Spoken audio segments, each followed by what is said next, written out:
It's Oklahoma Archery. Everything archery based out of Oklahoma for Oklahomans. Let's get it started. Hello, everybody. I'm David Bosca. And I'm Neil Cooley. How's everybody out there doing? Well, I'm doing good. I don't know about everybody else, but I'm doing good. Well, it is tornado season in Oklahoma once again. I guess we want to start off with the announcement. You know, our thoughts and prayers go out to everybody in London, Kentucky, affected by the tornadoes this past weekend. I think ASA's sent the email out that they are going to cancel the London Pro-Am. So, you know, y'all stay tuned. Everybody's trying to put together a benefit shoot of some kind. We'll try to be the first to let you know if we're able to do something to, you know, help support our fellow archery community. So that's never the news you want to see. You know, it's not just Oklahoma that's got crazy weather, y'all. So everybody keep them in their thoughts and prayers. Yeah, absolutely. All comes down to one thing. We're all just people on this round circle thing, and we got to take care of each other. It's kind of what it is, man. It's a community. It's a good one to be a part of with all the support going around. Definitely why Dave chooses to shoot indoor year round. There's not been an indoor shoot canceled in quite some time, but you know, outdoor is. We were down in Paris this last weekend, and man, it looked like the radar was going to hurt. You know, here comes the rain, here comes the rain, here comes the rain, and it stayed off till Sunday. We got my 2 rounds in Friday, Saturday, and got the heck out of Dodge. But, you know, shout out to everybody that battled it out Sunday. I think it was mostly sprinkles, but when it's as dark as it is down there, visibility is an issue. So, you know, appreciate everybody showing up to the big Southwest shootout, the Paris Am. That was a whole bunch of fun. Big shout out to Brad and Tara and everybody at the Western region that got to put that one on. I don't know how many years it's been. I think this is 4th or 5th year that it's been an Am. Fantastic venue. Big thanks to Lamar County, the city of Paris. They always roll out the red carpet for us. Appreciate everybody coming together and showing some Oklahoma support down there, man. It was a big weekend for us. Yeah, it looked like it. Glad to see everybody went down shot, and I haven't heard of anything as far as getting back home. So I'm assuming everybody's back home and either kicking rocks all the way back up the road or loving it. Yeah, it's one of those. Paris is what you call a good day, bad day shoot. Everybody seems to have a, you know, 12, 14, 16 up day, and then they'll have a 1 or 2 or 3 up day. It's hard to put 2 of them together just because it's so dark. But compared to years past, I think the weather was actually pretty good for us this time around. So got the old team shoot in, had the Red River shootout, first time since 2016 that Oklahoma has come away with the win. So big thank you to all the guys and gals that stuck around Saturday evening for that. We were watching the radar pretty close. You know, 3, 4, 5 o'clock, hoping it's going to stay away. And I don't think anybody got rained on. Somebody in the crowd took my bow cover out and covered my scope and covered my peep and covered my bow with the bow umbrella that you can get from Mark's 3D Targets. He's got those in a box at his trailer. And he's like, man, don't put that on. I said, it's okay. I'm going to keep the rain away because if I cover it up, I won't need it. Now, if I don't have it, it's going to pour. But if you put the cover on and everything else, the rain will make you a liar. And sure enough, we stayed dry on Saturday. So that was good. It was a good time. Had a combined team from Arkansas / Louisiana. So it's always good to kind of call on another state to bail you out when you need some extra bodies. And so we just did the dang thing. It was a good one. Didn't shoot in it particularly well myself, but team pulled together and had a pretty good sized lead to where it really didn't matter if I shot the last 2 targets. So, oh wow, they must have seen me shoot a time or 2. They wanted to give you that that padding.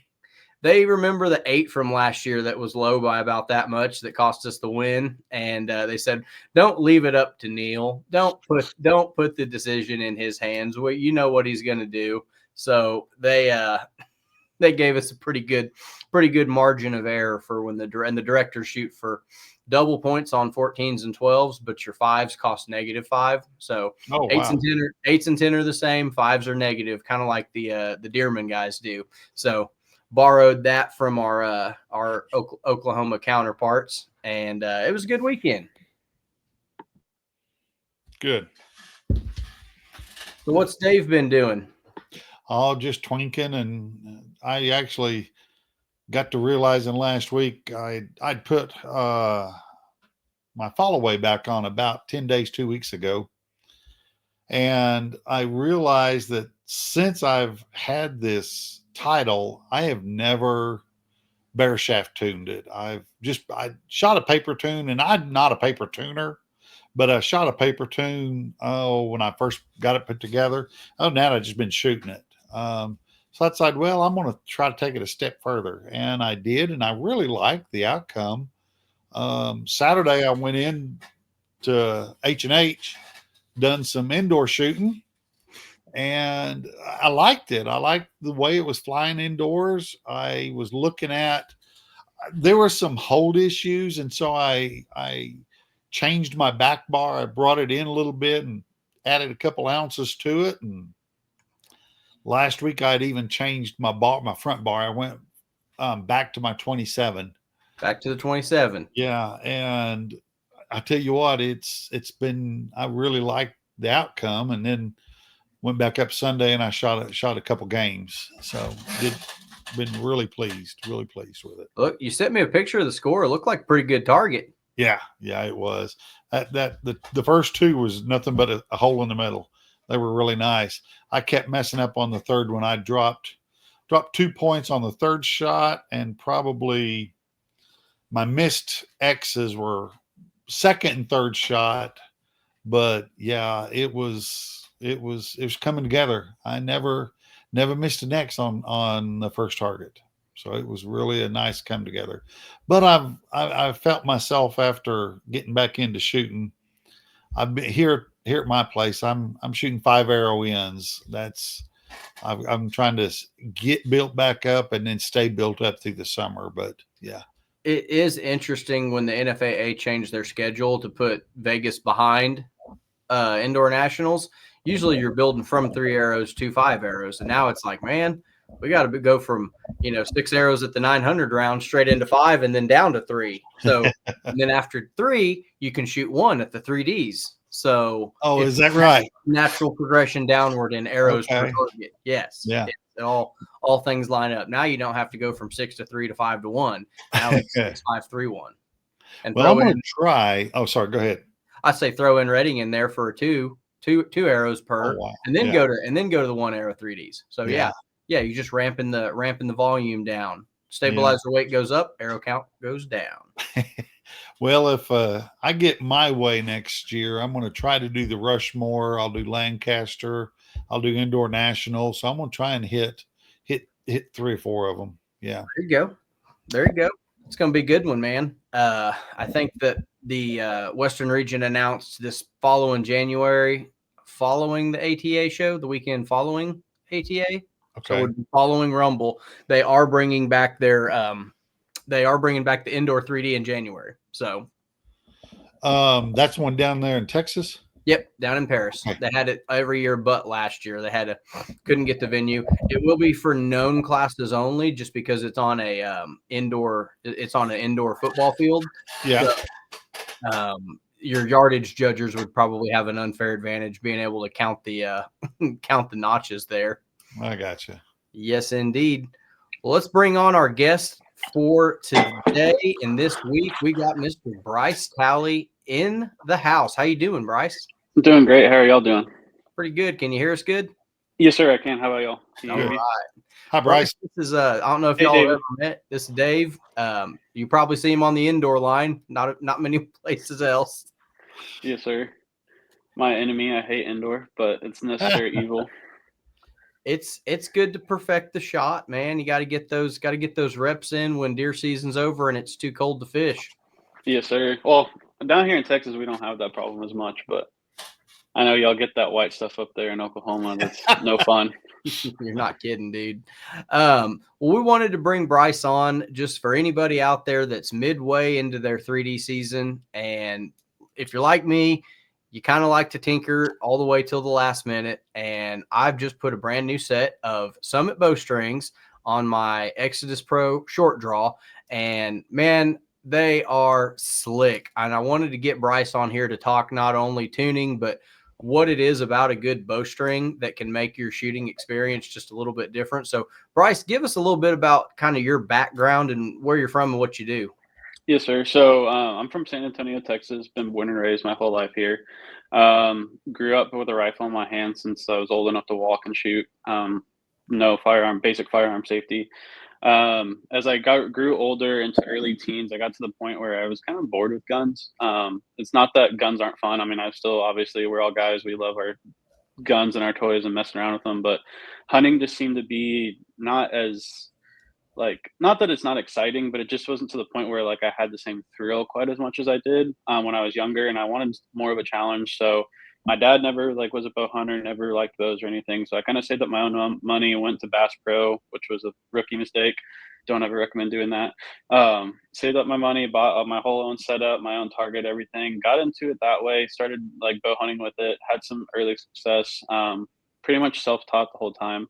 And then eventually, as I progressed, I was getting ready to go on a big hunt in Argentina for a buffalo, and was trying to find someone who really knew how to set up an arrow setup specifically for me, because I'm a really short draw length. I'm 26.5 inches. So trying to build a proper bow setup where you have all the feet per second you needed, the kinetic energy, which is kind of a mute argument for me. I think it's more about the momentum on an arrow, not the kinetic energy, because you're not killing something with a shock and all like you are a rifle. But that's for another discussion. But so this guy, ended up finding a guy, Scott Hamlin, who y'all I've probably talked about on here. I know you know him, Neil. He's the local Darton rep for the southern region, so Texas, Oklahoma, Arkansas, Louisiana. So he used to own a big shop down in Bernie, Texas, and we came pretty close pretty quickly, and he kind of understood that I had a passion and a love for it, and I kind of had a basic understanding of how archery worked and bows and stuff. And he ended up asking me if I wanted to work for him, and I jumped on the chance, took the job, and the rest is history. I really started to fall in love even more and more with it.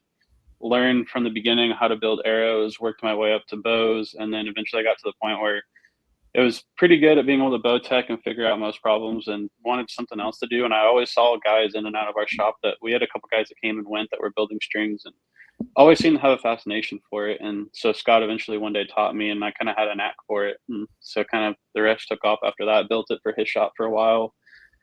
He sold that place a couple years ago, then became the Darton rep. Just was my time to go from being a bow tech working at that shop, and prayed about it a lot, and the Lord put on my heart to start the string business, and been doing it. Coming up on June is will be year 1. So, and it's been great since then. Well, we saw a whole lot of your logos down there at the AMAM this past weekend. I got there Thursday on the practice range. Had a youth left-handed shooter come up. I'm like, I like your hat, man. He's like, I like your shirt. So, dude, I think he had a pretty good weekend. I don't remember his name. You should say left-handed sequel 33, maybe a 35. Okay. Yeah. Yeah, I know who you're talking about. I can't think of his name right now. Yeah. I think he's in the youth division. So between 12 and 14. Yes, sir. Yeah. Yes, sir. Had a whole bunch of them. You got a whole bunch of people standing on the podium down in Texas and Oklahoma now, rocking the Summit Bowstrings. So yes, sir, making a pretty big dent out there, and some of the other companies out there. And everybody most people make a pretty good bowstring. I mean, there's enough space for all of us to have our businesses and everything. I've just been blessed to make the right connections and meet the right people that have really helped me grow the brand really quickly. And it helps having a lot of people, as you mentioned, being on the podium every weekend. So talent's talent, man. Can't argue with results, but every once in a while, for the 3D guys, you do need a good excuse. And the one thing about Bryce's strings is you're not going to have my peep doesn't rotate right, or my cables. You're just not going to have that. So for guys like me that struggle to shoot good scores, it does put a little bit of nerves on you, knowing that you have one less excuse out there. I know we went round and round. Bryce walked me through about 4 different arrow builds that I needed to try, and that was it was about 6 weeks of my life, man. You kept me out of trouble for 6 weeks. Finally decided on finally found one that works for me. So I appreciate all the help. Good. That was Yes, sir. He's like a hands-on hotline you can call. It's like, it's not paper tuning. He's like, it's 11:30. Go to bed. Do it tomorrow. It's like, quit shooting it through paper, first of all. Like, okay. Yeah. Fair enough. Yeah, I mean, that's been my thing is I've gotten to the point now where I've like I said, I've grown up in a shop since I was 16, and I'm coming up on 26 now, so I've been doing it quite a while. Been blessed, like I mentioned, to learn under Scott, and then one of the other techs we had there is Bridger Deaton. He's a professional. Had some really good success when he was a little bit younger, won a World Cup, stuff like that. So I've been around a lot of guys who are very knowledgeable. And it's been a blessing because that's where I've learned pretty much everything I know. I mean, I still find little things here and there, learning on my own, working on my own stuff, and working with people from time to time. But a big chunk of what I know is from both those guys. But I'm a tinker, though, for sure.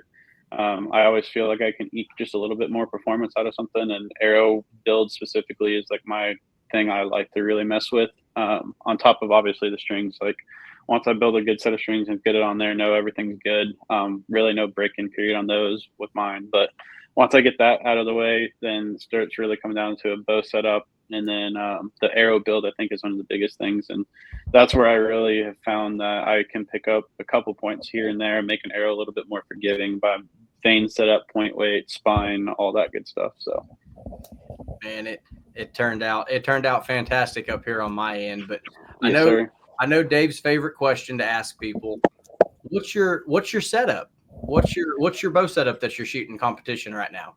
Okay, so I'm blessed enough to shoot for the Darton Conquest and Black Eagle. So I'm running the Darton Sequel 35.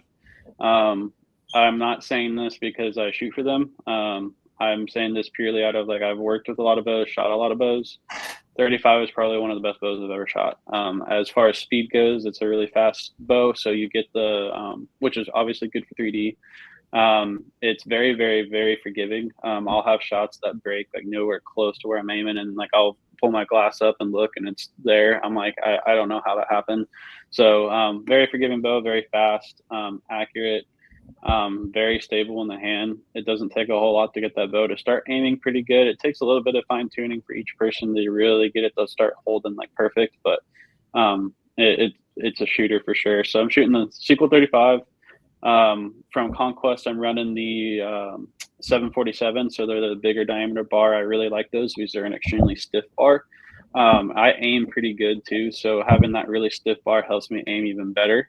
It takes a lot of that movement out of it. When you have a weaker bar, a lot of people get this backwards. So if you're aiming really, really good, and you aim even better, go to a really stiff bar. If you aren't aiming that good, go to a weaker bar, and that helps you absorb more of that movement. So I used to run the 625s, which is their mid size, and then kind of got to the point where, like I said, I needed something a little bit more. I went to the 747s, which is a big game changer for me. And then on top of that, let's see, running the Black Eagle PS23s for 3D. When I shoot indoor, running the PS27s, and then anything outdoors other than 3D, if I'm shooting field, FIDA, stuff like that, I have the Black Eagle XM pack set up, and all those shoot phenomenal. And then as far as everything else on the bow, running obviously my strings, sight, I'm running the bow finger, sight and scope. Love that thing. That sight's bulletproof and the scope is awesome.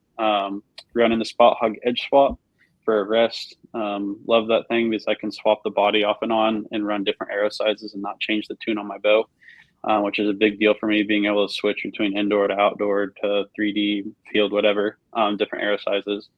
And releases, I'm kind of messing around with that right now. I've been shooting a stand for effects for the last couple months since Foley, and recently just made a big change on that and went to a 2-finger, which I've never really shot before. And I haven't been shooting a Vegas face at all, like in months, and I just shot a practice round the other day and shot a 300 with 23 X's on it. And so 2-finger, I think, kind of helped for me from what I figured. Is I kind of have a problem with when I anchor and when I shoot, my hand comes off my face like this. It's just a bad habit. But when I had a 2-finger, it allows me to pull back more, and I have a straighter follow through, and so I don't deal with the left and right issues as much as I have been dealing with a 3-finger. So now I haven't taken it outside yet and shot it at like 50, 60 yards, but indoors at 20, I definitely saw a pretty big difference there. So I've noticed that on the 2-finger as well. Is that a button or a hinge? it's a button. It's a button. Yes, sir. So it's an older one. It was the model that they had before the Onyx they just came out with 2 or 3 years ago. It's a really, really good one. If you find one on Facebook that someone's selling, pick it up because they're hard to find. So you have 3 of them? Yes, I do. Yeah, it's an awesome release. I love it. Yeah. Dave's quiver weighs about 32 pounds. I'm shooting a 3-finger, but man, I've got some 2 fingers, actual, some old 2-finger releases, but the 2-finger is just so comfortable up against you, and the feel in your hand. It just, I'm glad you was able to get it, because man, I do like a 2-finger release. There's no doubt about it. Yeah. It's been a big change for me because I've shot 3-finger my whole career, like shooting. And it was actually Scott was spent, I believe it was last weekend up there with Ryan Thomason, and they spent a couple of days shooting together and working on their bows. And Ryan, I know, is a big 2-finger guy, and he told Scott about it. And Scott, he was like, "Hey, like, just trust me, like, try this." Because normally I'm like not a 2-finger guy at all, but when I tried it, it was uncomfortable at first, just having that extra pressure on your middle finger and not having that 3rd finger on there. But after I started shooting it for a little bit, I was like, man, my shots feel crisper, and like I'm able to, like, they just feel like I know exactly where the arrow is going whenever I break a good shot. I did have to lessen the tension on the barrel to make it go off a little bit more, because I don't have that 3rd finger to pull with, so I don't have as much leverage. But it's been a big change so far, and I'm liking it. We'll see how it plays out long term, but that's what I was going to say. That's the big thing I found, was the leverage without that finger but what I liked was the less movement, because of that leverage isn't there, and it just feels like your hand you're not cranking it. Yeah. Yes. Well, you can't leverage it as much and have as much influence on your left and right misses, which, like I said, that's what I really noticed immediately, was my left and right misses shrunk a lot. And I don't know about y'all. I mean, Neil, you said you shoot a lot more 3D than Dave does, but like I miss, like, I don't know how many targets I'm constantly every shoot. I'm like, man, I'm missing left and right, like barely, and I can never figure it out. And so I'm curious to go to the next tournament this weekend down here in Texas and see what that does, and see if that helps me minimize those left and right misses. So looking forward to it after this weekend. I had some pretty strange left and rights, but I think it was more how dark it is down there in Paris. Yes. So yeah, put the yellow filter on there and went up a size in aperture, and had to learn to recenter in the peep, man. When you go to a bigger aperture size, you catch yourself fading this side or this side when the shot goes a little long, and it'll get you, man. I had some left and rights that was like, did I not execute? It's like, no, man, well, that's this much, not this much. Like, definitely a game changer, but you got to be able to see down there. So, it's the pros and cons of how small aperture size, how much light you're going to let into that scope setup, and sometimes you got to make a change the day before a big shoot, and that's why you carry them with you. Carry them Hamsky apertures right in your quiver there. So yes, sir, exactly. Yeah, go ahead. No, it was just a show, man.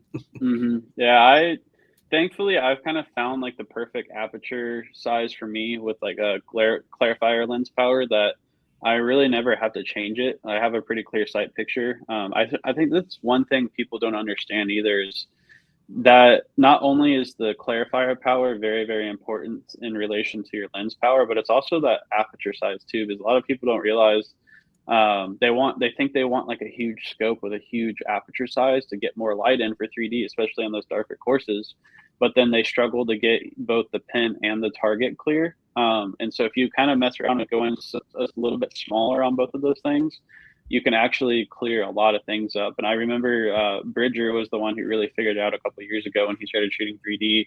And I drew his bow back and shot it. And I was like, because he was always talking about like, oh yeah, like I saw that ring at like 45, 50 yards. I'm like, how? Like I could not see anything until I shot his setup. And I was like, holy crap, like this makes a huge difference.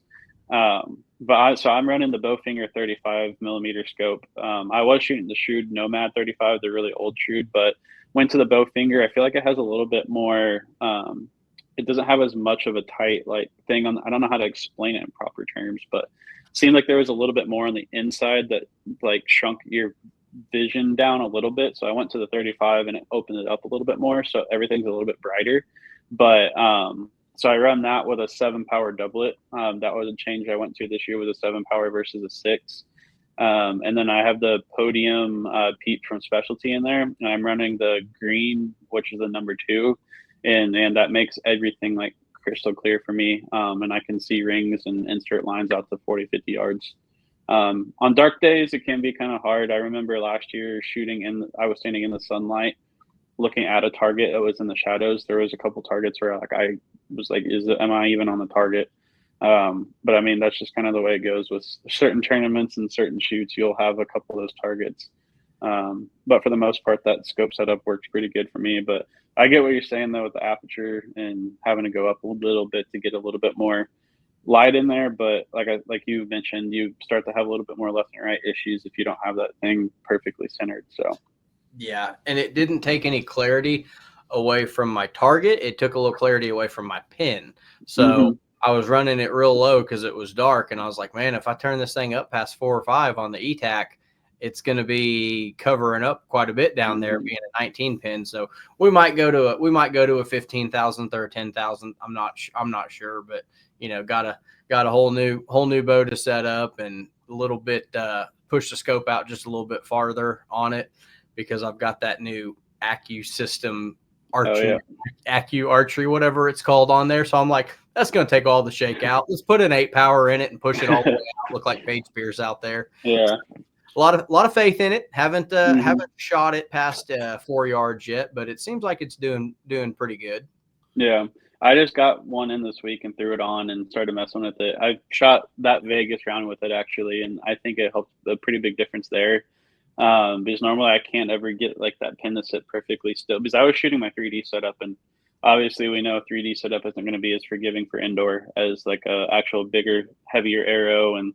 I shoot a dot for indoor personally. I don't like running my tiny 10,000th pin, but I shot my 3D setup and it made a pretty big difference that it didn't stop and like help me hold perfectly still, but instead of it like floating around like this, it was like just buzzing like right in the X or in the 10.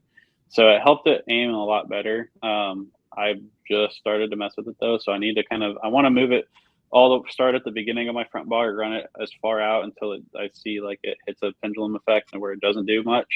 And then I want to run it on the back bar and then run it on the riser too and kind of mess around with all the locations and they have the 2 different spring tensions or the wire tensions. I want to mess with that too. The regular and the dip bang version is what I call it.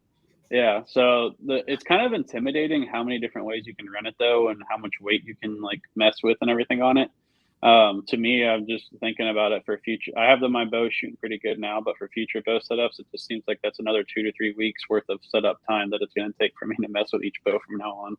2 to 3 months for me, but yeah, it helps when you can break a good shot. That's all I'm going to say about tuning a bow. Is that if you can shoot, it definitely shaves some days and weeks of misery off your calendar. Yes, I'm not for them or against them, but. And I'm a gadget guy. Don't get me wrong. Yes, sir. My curiosity is after you get it on there and get it right, I'm wondering what the placebo effect will be, and if you just added 4 ounces to your riser, what would that do? Yes, sir. That's true. I mean, I'm just wondering. And like I said, I'm not for or against it. Hey, I am all about. Someone coming up with something and getting it out there, and if it helps 15% of the people shooting, that's 15% that it will benefit. You have a right to sell and go what you want with. But I'm wondering if it wouldn't be the same as. I don't know, and it'd be interesting as time goes on to hear if it does continue moving forward with the help, or if people can accomplish the same with just added weight. Because adding weight will slow stuff down. So, did you take weight off of your bars, or do you just add that freight right out to it? So I actually made some bar changes too, just the pitch of everything and the weight of them, because I had my bow shooting really good a couple months ago, and like an idiot after I shot a really good score and totally came home and tore it apart and messed with it, and I don't know how many times it's been in the press, and I've taken it apart and put it back together since then. So hasn't been shooting good, but I got it actually shooting pretty good the other day after messing with my bars. And then I slapped it on there and shot a couple, like 2 or 3 ends before I shot that Vegas round, and I ended up having to take at least 4 ounces off the back bar because I mounted it on my back bar. And so I did have to take 4 ounces off the back. I feel like I need to mess around a little bit more with the overall weight of the bow, because I think I have 4 or 6 ounces of just weight on the thing. And then you also have the whole mounting hardware and the whole weight of the system itself. So I'm sure I need to probably take a couple more ounces off and mess a little bit more around with that now. But I just wanted to just shoot around with it and just see what would happen with it. So, and I mean, initial thoughts is it seemed like it made a pretty good like help on it, because like I said, I'm normally not an indoor shooter. I struggle to try to shoot a 300 round most of the time. I'll get those 298, 299 pretty consistent, but to get a 300, usually I'm not quite there all the time. And the other day I did it pretty easily with my 3D setup, which is, I think, speaks volumes. So that's cool. Cool. Yes, sir. Nice. So I think there's a lot more experimentation though that a lot of people are going to have to mess with on it though. And I know Paige commented on that, and a couple of the other people, the pros that got the first prototypes, and they said it will take quite a while for you to play around with it in every configuration to really figure out where you and your bow need it. So yeah. All right. Well, Neil, let's jump in as to why Bryce is here with us. Well, we want to talk about building a good bowstring and how much trouble it's going to save you in the long run. So I know there's a whole bunch of people out there that fight the bow, and I don't really believe that they're fighting the bow. I think they're fighting what's happening on the bow. So all the moving pieces put together, the one common denominator is the strings. So tell us a little bit about your product. I know you have three different sets that you offer. Kind of break those down for anybody out there that might be in the market for something a little bit better than what they're shooting right now. Okay. Yeah. So my baseline series, I call it my Hunter series. It's going to be like, I compare it to like a stock replacement, but it's better. Obviously I take the time to build it by hand. I'm a one-man show. So from start to finish, I oversee everything. I'm phasing out of using some older 452X, which is what was the standard industry norm for years and years and years. Every builder across the board loved it. Everybody still loves it, but unfortunately BCY stopped producing it and came out with BCY 452 Extra. From my experience and a couple other stream builders I know pretty high up within the industry that I talk to, some of us aren't the biggest fan of it. I found that it was extremely thin, had a lot of wax in it, which I will be the first to say, and you probably won't hear it from a lot of people. I really am not a fan of wax on my strings at all. I think wax is just is aiding in allowing dirt and debris to get stuck to it, because it's tacky. And then every time you go to rub more wax over it, you're rubbing that dirt and debris deeper into the internal fibers of the string, and it's breaking it down over time. So I'm not a big fan of wax at all. 452X was built with some in it, but it had a lot less than the Extra now. The Extra just has a lot, just to put it simply. But the fiber is very thin. I've heard some guys online, but I'm in some string forums, I've heard some guys had issues with it breaking, because I do tag end loops, I don't serve my end loops like some of the other companies do. I do tag end loops, which is basically the part of the string, like it's just an extension off the main string that I'm building with, and I just wrap it over and over the end loop itself. And the reason why I do it that way is because it makes it more stable, and it also makes it a little bit more, not so brittle, because when you have a served end loop where you have like the string that comes around and then you start serving over the top of that to go down the string, that creates like it's very stiff, but it also creates a point there that can be a weak point and brittle. So if you're like me, where I micro tune my draw length with half a twist into the string here, or half a twist or out into the cable here or there, or whatever, if I do that a lot, which I do nonstop with my bow for the first couple of weeks till I get everything perfect, I'm constantly putting twists in or out, and that makes those, when you have certain loops, it makes them a lot more weak and brittle, and I've seen them break nonstop there throughout my career. So I don't serve those. I do tag in, like I said, which makes them a lot more stable. So that's one thing. But going back to the 452 Extra, I've heard a lot of guys have issues with it breaking when they're tying the tag ins. When you go to pull it tight, it just breaks like super easy. So because of that and a couple other reasons, I just haven't been the biggest fan of the Extra. So I kind of pivoted and started trying to find something better. So I went to Bloodline on one of my buddies' recommendation. And Bloodline Fibers, Mark over there is a very smart guy. I don't quote me on this. I could be wrong. I think he has some background in studying like fiber technology to a certain degree or something along those lines.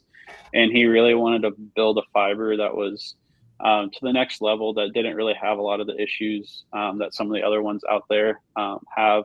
And he wanted to build a waxless material too. So he originally came out with, I believe it was the B99 or Brave 99. Then he came out with a couple others, V9 or Valor 99, Beck 99 is another name for it, and then the Rev 99 they came out with last year in Vegas, and that's the most similar to 452X. So that's what I build with most of my stuff. But kind of coming back full circle, so some of my material I'm using for my basic Hunter series is 452X, the original good BCY stuff.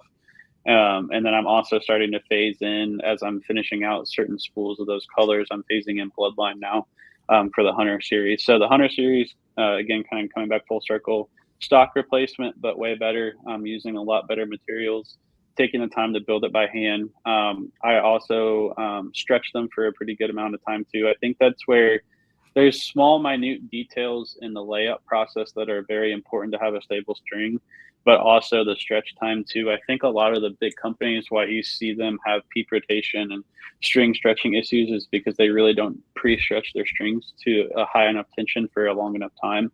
And so I have 9 stretchers with my business where I work.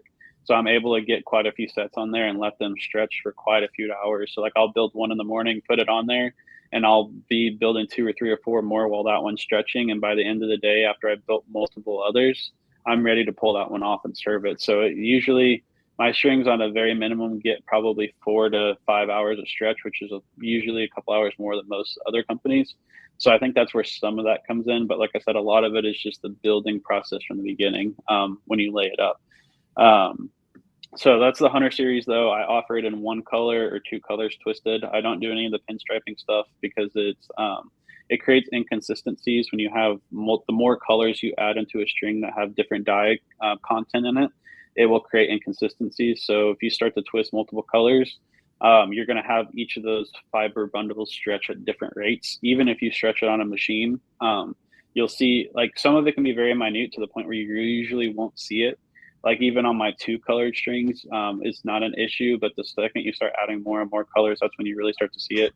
So I'm just not a fan of that. I'm actually, so that kind of leads me into my next point. I'm actually a really big fan of natural material. So natural is the way, for the listeners, I'm sure y'all know this, but the natural is the way a string material starts before they add dye to it. So when you add dye to it, it creates stretch in the string. So my next series is called my competition series. So I build it out of strictly Bloodline material. I mess around with a couple different of their products, like I said, but the biggest one I mostly build with is Rev 99. I found it to be the most stable. And I do that with natural. And with the natural material, it has no dyes in it. So you're already taking one factor out that creates stretch in a string.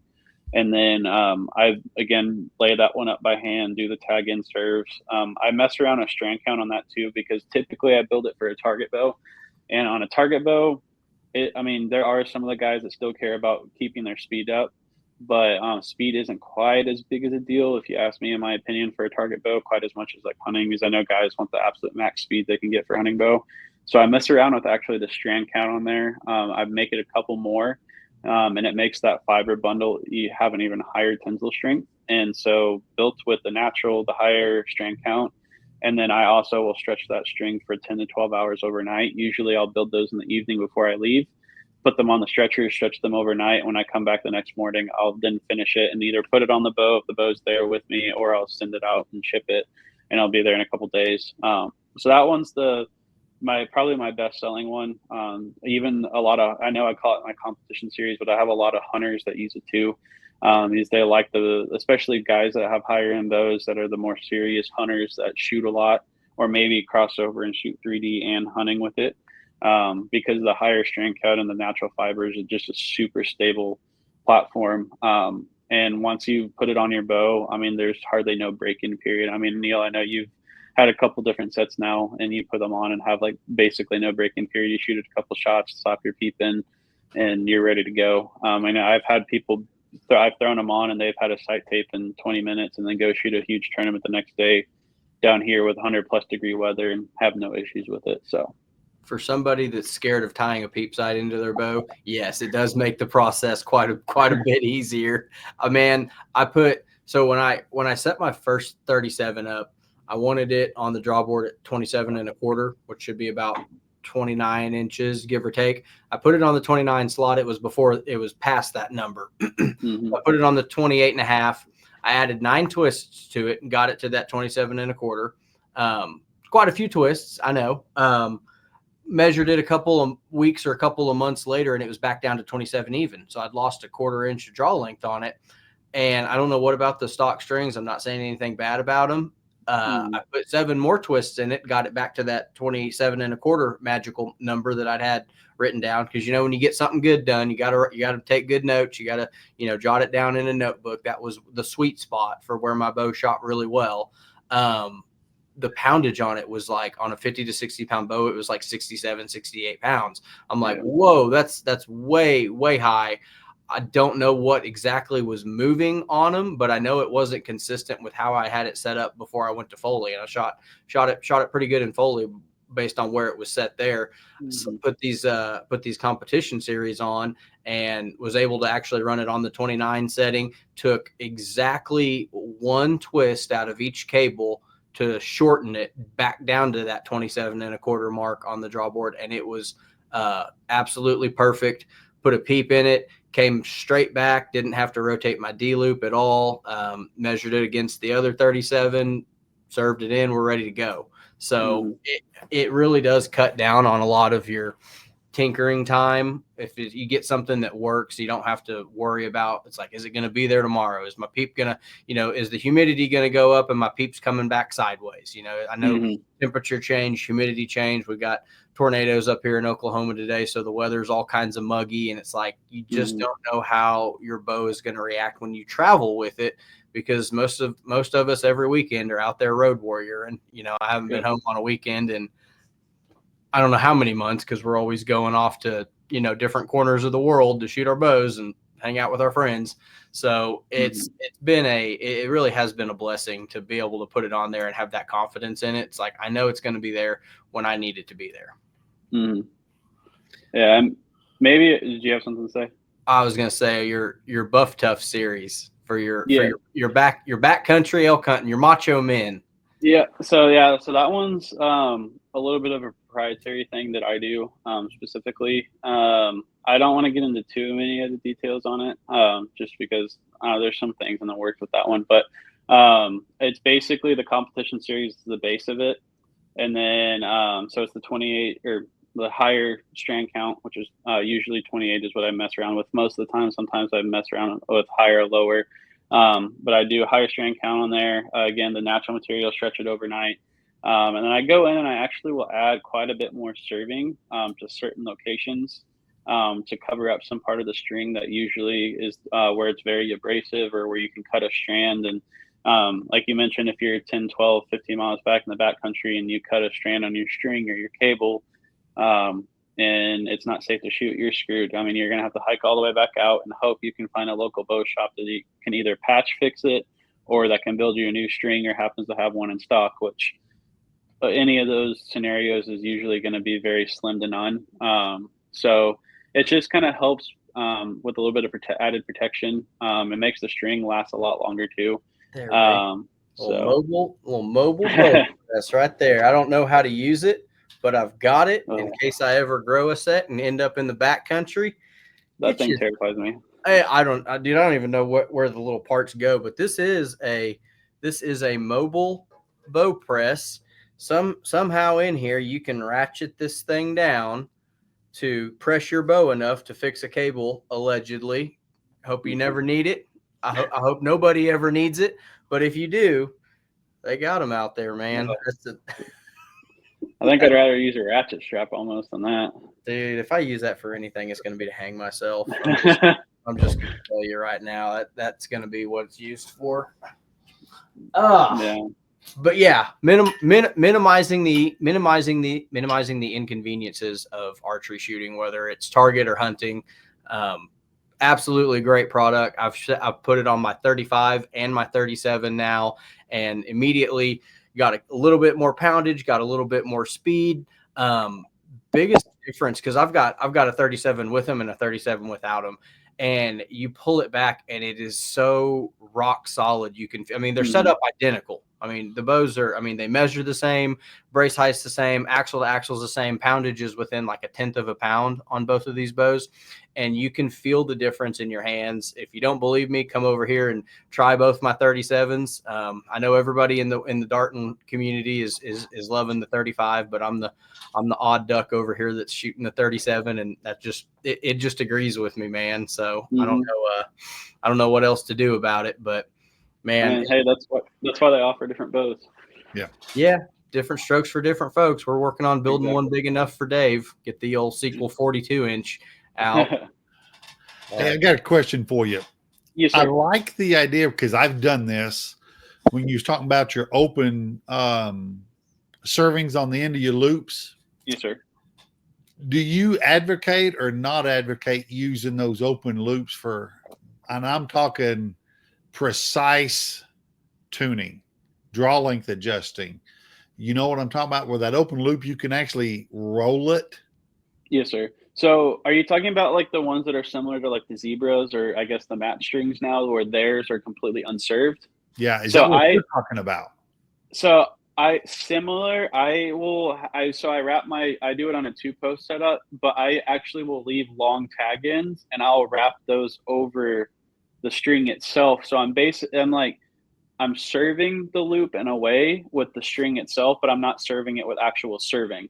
So there's added protection there compared to like what Matthews does, or Zebra, Match, like whatever you want to call them now. Obviously they have their own proprietary strings, but they will leave theirs fully unserved, nothing protecting it, and it's just twisted. So I will actually have some, like the string itself, go over it.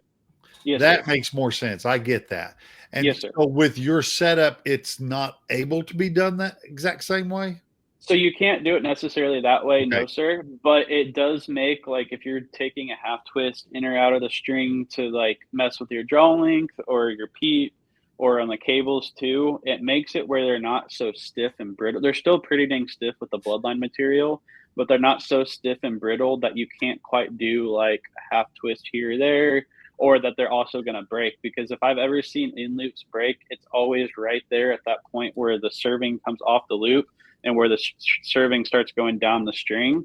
It's always right there at that point where I've seen loops break over and over and over again. And so that's why I know a lot of guys love served in loops. I get it. I know they look beautiful. Like if you go look at pretty much every manufacturer that builds strings, even the other smaller guys out there, they're always taking up close pictures of their in loops, which is great. Like, I do think they look phenomenal, but I care more about the stability of my string and making sure that it's going to work right and shoot right and give you that tunability out of it, and not have to worry about them being fragile and breaking there.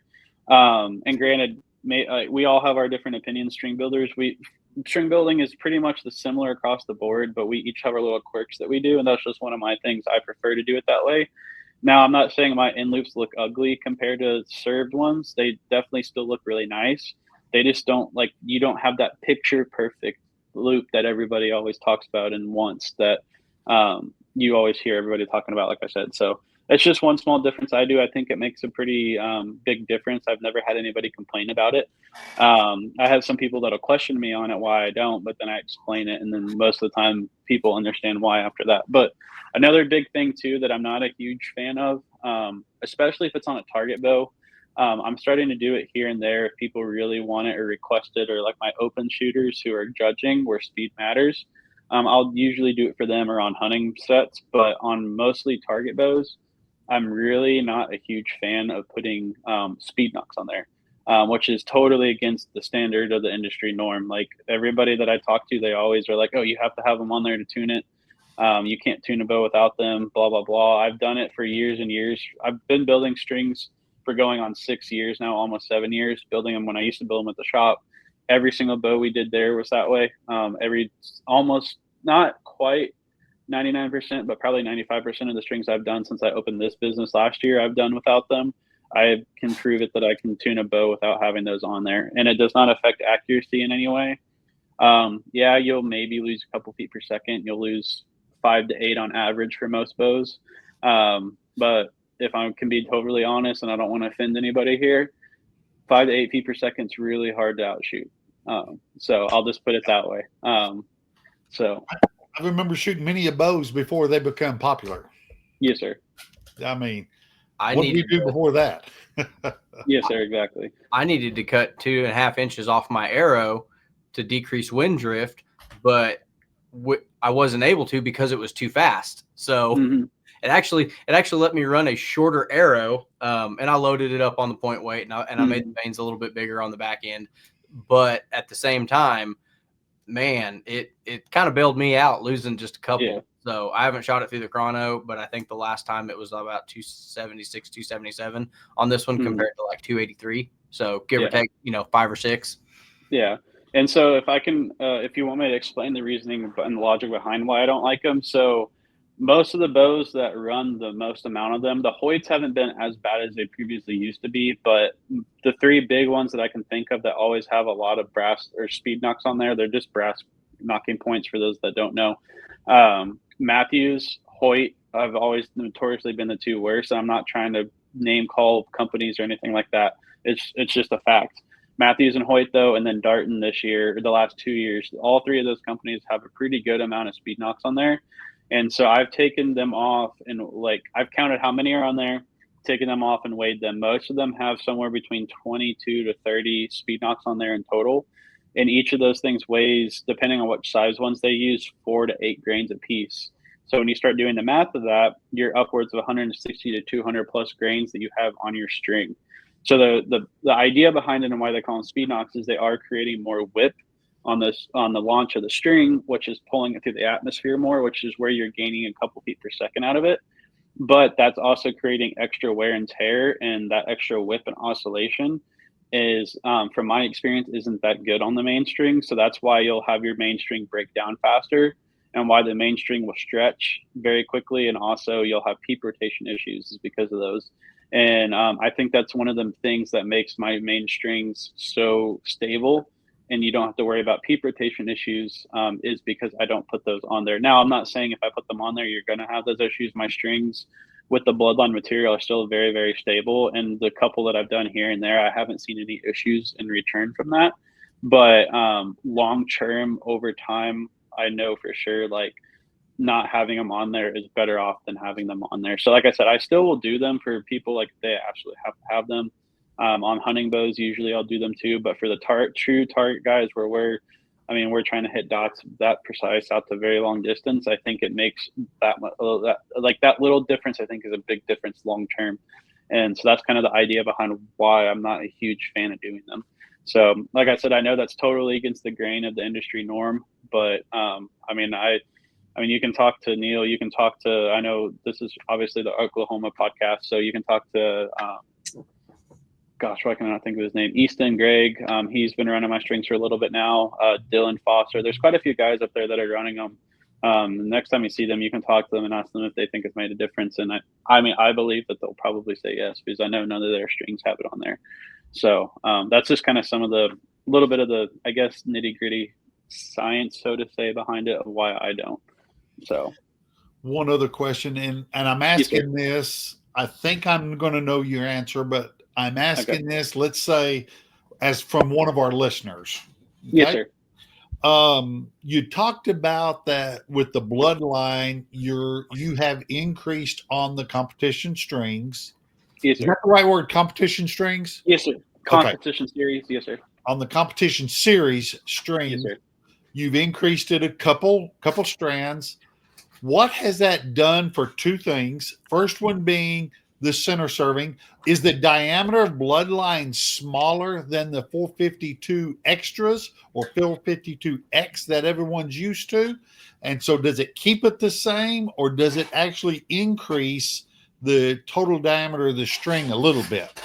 So that's a very good question. And if I can answer this in one way, I'll tell you this. So Bloodline's been going through a little bit of experimenting with some coatings that they put on their string that makes it more durable. So you don't have the fuzzies that normally most strings have, but also makes it kind of a water resistant coating too. So it makes it a really good coating on there. But they've been messing around with that for the last couple months since I started using them towards the middle to end of last year. And from spool to spool, I've seen a little bit of diameter difference, but in talking to the owner recently, they've kind of nailed down like a final like thing that has been working on the rev, because the rev material that I've been using, they just came out with last year. So I think they had a really solid material with it, but I think they were just having some coating issues with it from the people that they were getting it from for the actual material itself. So I'm not calling out Bloodline saying it was their problem on their end, but they've been kind of trying to fix that. And so to answer your question, I have seen a little bit of diameter differences just within Bloodline itself, but they've got it pretty narrowed down now. But it is probably ever so slightly a little bit thicker. So when I do a 28 strand, it is making it a little bit bigger finish diameter. So yes, it does change the center serving size that I have to use. I always use power grip for all my center serving. That's kind of the standard industry norm that most people use. I know there's some other things people like to use, but power grip has been kind of what I find is a really good one because it, in the name, it really grips the string. It makes it's a little bit more of a textured material. And the loops bite into it really well. So on that, I usually always ask my customers whenever they place an order with me what knock they're shooting, because I have pretty much one of every knock that's out there in the industry. And I will always test fit that on the center serving before I'd serve the whole center serving. I'll always pop it on there and make sure it's a pretty good fit, because I'm very particular about that. I think that can make or break you on accuracy downrange if it's too tight or if it's too loose, or vice versa. So a lot of the time with the 28 strands, I'm actually going in and doing a 14 power grip, which is a little bit smaller size. That's the size of the Bloodline serving I use on the string, and the cables is 0.014 or 14. From Bloodline, I use their BOA material on there, but for the center serving, most of the time on the 28 strands, I'm using power grip 14. Sometimes if the knock has a little bit wider throat, I'll serve over a tag in. So I'll grab a long piece of it out and serve over it all the way down. And that'll up the size just a little bit and make that knock fit perfect. And then very rarely will I ever have to use 18 on there. Usually 18 is too big on a 28 strand. But on 24 strands, that's when I usually have to use 18. But the one thing I do also have to preface this by saying there are certain bows that I cannot run a 28 main string on, like Elites is one of them. Their cam track is so thin and narrow. A 28 strand string will actually get stuck in there and can cause issues with consistency with shooting over time. So that's one bow. There's certain models that it's kind of like the ones I know. But there's certain models though, like if you go to place an order with that string or like for that series, I'll just tell you, hey, like I can do it on the cables, but on the main string I can't, because there's just not enough meat there for that string to sit in. So that's a great answer, and it's going to roll me into the part two of that question. Okay. With the thicker diameter with the cams that can run it. Yes, sir. Have you seen it change any holding weight or let off because of it being a thicker? It's going to set different into the cam, and people don't think of it that way. Yes, sir. But how do you go about with that for changing? So it makes the back wall a little firmer, as Neil mentioned earlier. He noticed when he put them on, as soon as you draw it back that first time, you can really feel a difference in how stiff the back wall is. And some of that is the Bloodline material, but also some of that is the higher strand count, because you have a thicker strand bundle to pull against, and so it makes the back wall thicker. But yes, it will up your holding weight just a little bit. I don't have an exact number range because from bow to bow and brand to brand, it can vary. But I mean, on average, probably on the low end, a half pound up to about 2 pounds is normal. Which for target archers, that's usually what a lot of people like is they want that firmer back wall to pull against. And they want a little bit higher holding weight. Like I've had a couple guys that when I shot on the A&M archery team, I had one guy on there. He loved insanely high holding weight, like 24 plus pounds. And I think on his TRX that he had, he was sitting at 22. And he was like, "Hey, like I need more holding weight out of this, right? Like a real man." And so I did, I think, 32 strands on that one. And it got his holding weight up to like 25 pounds. And the first time he drew it back, he's like, "Oh yeah, that feels perfect." I'm like, "You're crazy." But so I can like if someone needs less or more stuff like that, like I'm a true custom string builder. Like I can work with customers if they need something particular out of a string, I can work with that. Like I've even done strings for kids. Like my buddy who owns the shop, my business is located within an archery shop down here in Texas. He's nice enough to let me have the space, but his kids are very, very, very good shooters. Like his daughter is at 8 years old, won indoor nationals this year and was the youngest to ever shoot a 360X at 8 years old. She's phenomenal. But like on her little bows, I can't run even a 24 strand string, which is the standard for the industry on most bows. Like I can't even run that because it'll slow her down too much because she struggles with speed as it is because she has a really short draw length and obviously the poundage being a younger girl. So I run 18 to 20 strands on there. So I can mess around and maneuver and tweak things like that for anything across the board that someone's trying to achieve with what they're doing. Like I've even, so she has an older brother who shoots for Darton, but a lot of the bows that they make, he can't fit into. And because they don't make the draw length short enough, because he's like a 22, 23 inch draw length. They do have the short draw this year now, but that bow is a really big bow for him to physically handle. So what I've done with him on this year, and I've done it with bows in the past for him and other kids, is I'll take the main string and shorten it from about an inch to 3 inches. Now, like if you talk to the factories, they'll never tell you to ever do this. They would say it's awful for it. But I've shortened the main string an inch to 3 inches, depending on how short we're trying to get the draw length. Now it will under rotate the cam a lot and make it to where it's going to look really funny. But it'll get the draw length short enough to where a kid like that can shoot like a sequel 33 is what he's shooting right now. I want to say the draw length goes to 25 and a half, 26 on there. And he's 22 and a half, 23-ish. So I had to get it 3 inches shorter. So I shortened that main string and it fits him like a glove. Now, like I said, it under rotates it quite a bit and it'll make it have a higher holding weight. But usually the poundage is so low on the kids' bows, it really doesn't affect them that much. But that's another thing I can do too. If there's a bow that a kid wants to shoot, but just physically can't because of the draw length, I can mess around with things like that too to help people. So as I said, like I'm a true custom string builder. I totally love the aspect of working with each person individually on what I'm trying to help them with their needs and what they're trying to achieve. So perfect. Great. Thank you for the answers. And I know that there'll be some that'll wonder and there'll be some that'll go like, where'd that come from? Yes, sir. Yeah. Yeah. Yes, sir. Those are good questions though. I appreciate it. So well, my last one is going to be real simple. Does Summit Bowstrings / Bryce have a favorite loop material for everybody? D-loop material? Yes. So I used to use 23, BCY 23. I really loved how soft it is because I just felt like it didn't torque or have issues as much as like 24 or the other brands out there.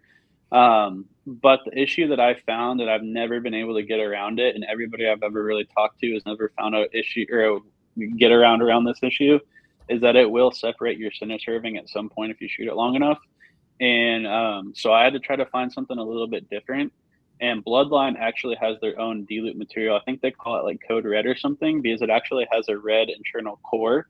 So when fibers start, yes, sir. So the idea behind that is when it starts to fray, you can see when you start to see that red start to come through. You need to replace your D-loop because obviously, like on other D-loop materials, normally it's like a white on the inside. And you kind of have to guess like if it's about to go bad or not. But this one, if you start to even see the red material, you have to you need to cut it off, put a new one on there. Yeah. That's what we were working with right there. Went from that color to straight up white, man.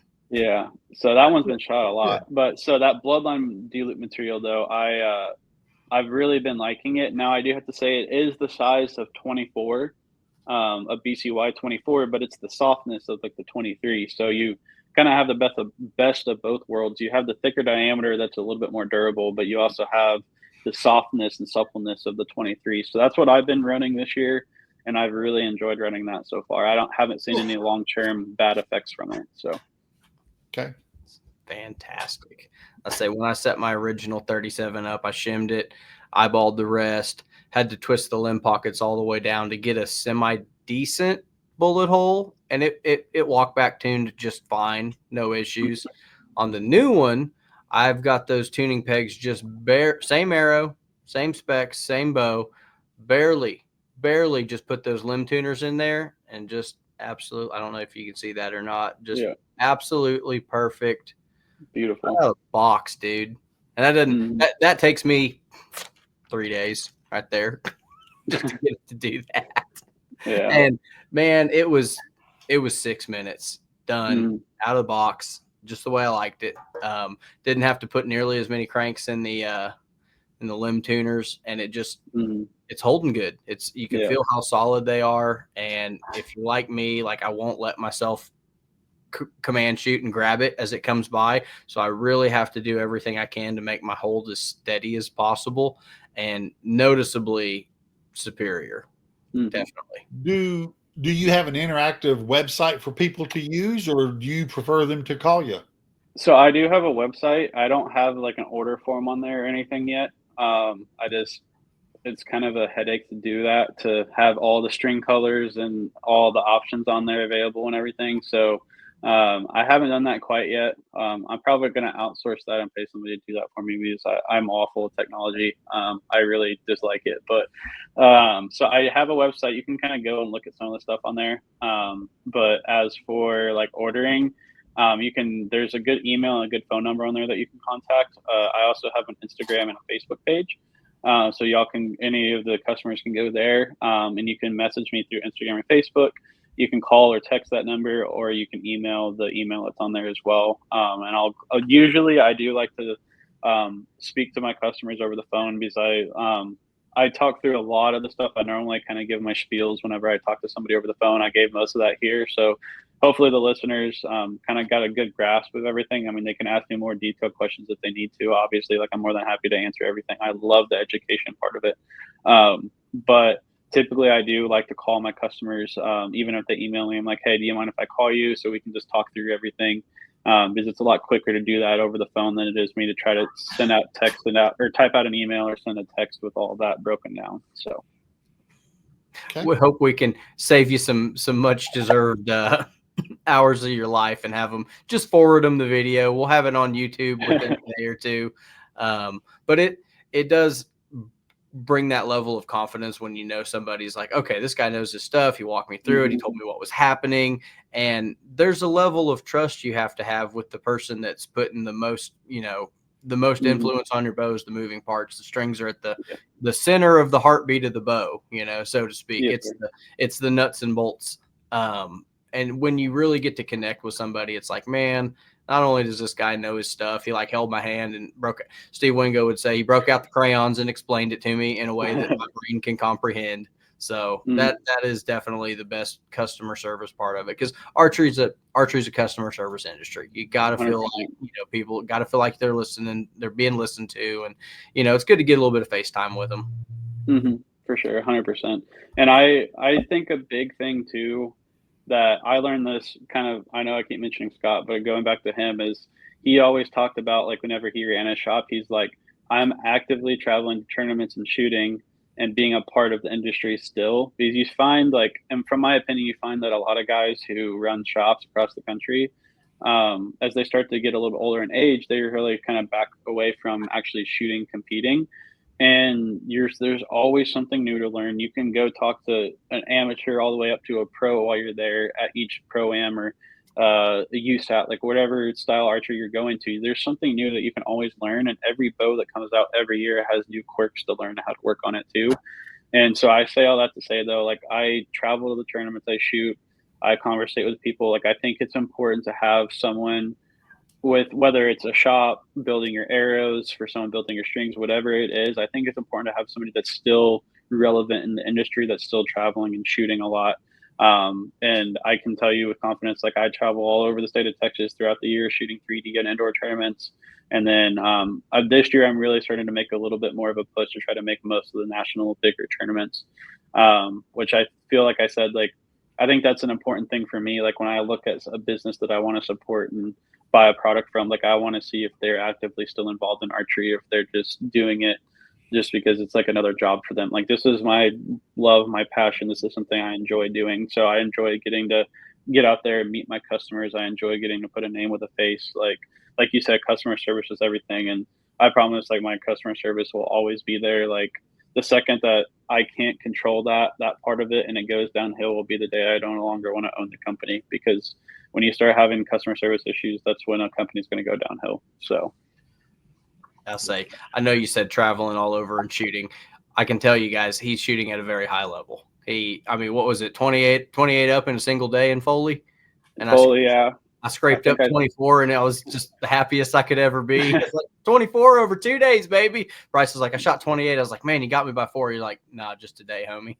Yeah, I think I shot the highest score of the weekend on that course that weekend. But that was a good weekend.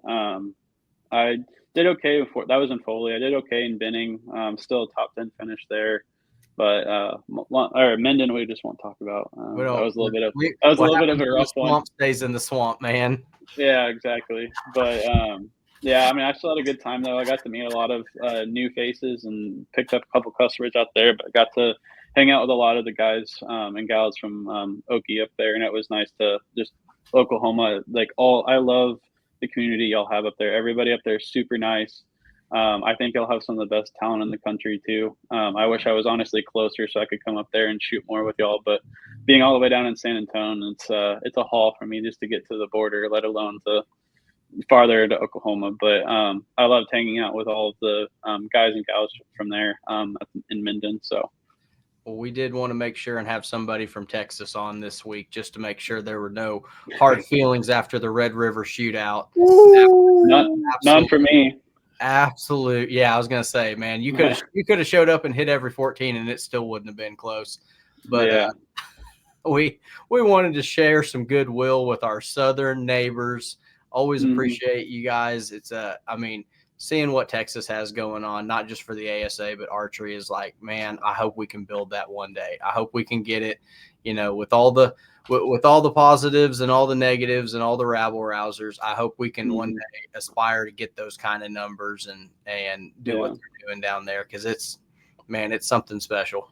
Well, I mean, keep doing what you're doing, man. You've made a good headway the last year or two, and since you've taken over, and it's cool to see what you've done, and I'm excited to see what y'all are going to keep doing with it. And like I said, I think y'all have some of the best talent in the country right now. Between Oklahoma and Texas, I think some of the best talent across the board in the country for both 3D and every other style of archery. So we got some killers at indoor, man. We got good weather, so you wouldn't figure they'd have to shoot indoor, but we do have some phenomenal paper punchers. So man, not me. I'm 3D. Yeah, so it'd be a 292 or 293 for me, tops, period. That's it. I don't even count X's. That's just how bad I am at it. But man, Bryce, we sure do appreciate you sitting down with us. Let them know where they can follow you on all your social medias if they want to get a hold of you. Yeah. Sorry, I don't even have it memorized so my Instagram page is summit_bowstrings. And then it'll be the Buffalo logo you see on the screen and on my hat. And then the Facebook page is, hold on, Summit Bowstrings LLC, again with the same logo. And then all the info is on there, the links to the website, and my contact info is on there too. You can reach me there. And we texted about it yesterday, but I do want to do a quick thing real quick. I do want to offer a discount code to anybody listening. If you want to reach out and hit me up to get a set of strings, let's just call it. Let's see. I texted it to you. I'm sorry. I don't mean to keep looking at my phone. Well, No, it's good. we'll get it verbally said, then we'll put it in the comment or the words and everything here afterwards. Okay. Yes, Yeah. sir. That works. Yeah, I just want to do something for the listeners and try to support what y'all are doing up there. And so, yeah, I like what y'all got going on. So Very nice. And what's your website? SummitBowstrings.com, just www.summitbowstrings.com. So, okay. Yes, sir. So, but I thank y'all and appreciate y'all for having me on. And it was cool to be able to talk about everything and give y'all some info. And I appreciate all the questions and everything too. So you bet. I appreciate you coming on. Learned a little bit about Bloodline. Because I have been a 452X person. Yes, sir. Learned that the extra isn't, let's say, not all it's cut out to be so far. Yes, sir. So that's really interesting to learn some of that. Thanks for yes, the sir. info. Dave, has he convinced you to not put super glue on your servings now? No, I cannot say that doesn't work. That works. I put contact cement under my servings and super glue on top. Oh God. Oh. Yeah. That's crazy. And the thing is, you shoot it more than anybody. So if there's wear and tear on it, you know that thing is a ticking time bomb. Dude, I'll shoot a set of strings 5 to 7 years, and have zero serving movement anywhere. That's crazy. It's all that indoor, man. There's no. I'm not saying that this needs to be for Summit. This just works for the way I shoot. No. Yes, sir. Yeah. I'll tell you, so Bloodline actually has these two two substances. I just got the bottles in the other day. I haven't had a chance to use it yet, but they have what they call Serve Tech. And it's something you put over the serving material after you build it. And it's supposed to be in a way kind of like not glue, but it makes it a little bit stickier and holds that serving together tighter. So you don't have the serving separation anywhere at all and stuff like that. But they also have one called String Max.